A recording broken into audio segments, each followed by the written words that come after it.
use that as a key tenet into explaining to people why it's important to be out on social and be sharing information. And then as we've built our content strategy, we've really looked at the tenets of curation, contribution, confidence, and outcomes. We, as the marketing organization, play a key role in the creation, the contribution, which leads to confidence, which leads to outcomes for the overall organization. So these are really the foundations of our social trust and social programs that we're focusing on. And quite a lot of builds here. But the sweet spot is really in the middle here. So we've been experimenting with different types of content curation as we've been implementing our program over the last year. And what we found is that what works best is really a balance of branded, CenturyLink content, and industry content.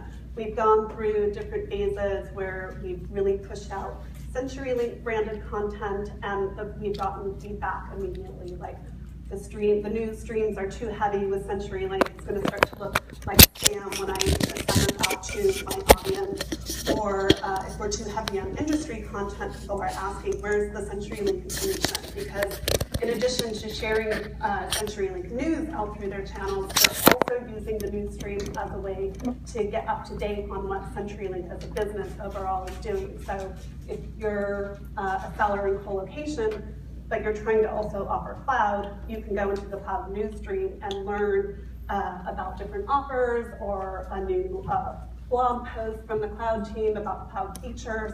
So all of this information becomes really important to our user base. We've also segmented our content into business themes that are called streams.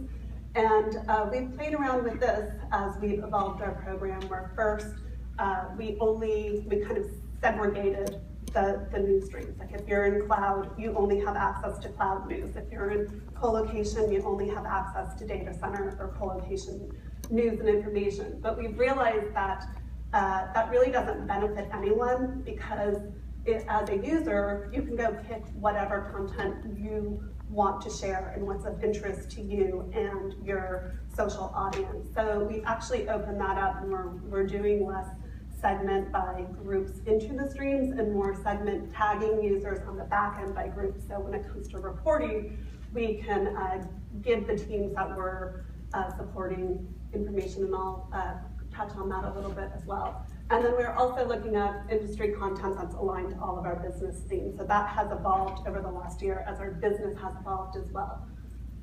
So really, we're looking at campaigns, the industries that we're selling into, and then what are our employees interested in.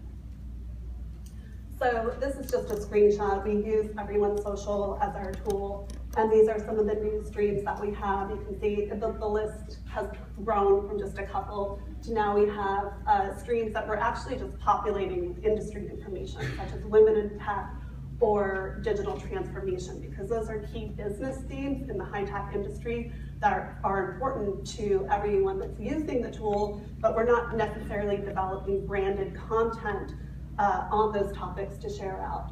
But as I said, we're doing the mix of branded and industry. And one thing that we learned from sharing branded content is when we first started, we weren't very diligent about tagging our content on the back end and grabbing a special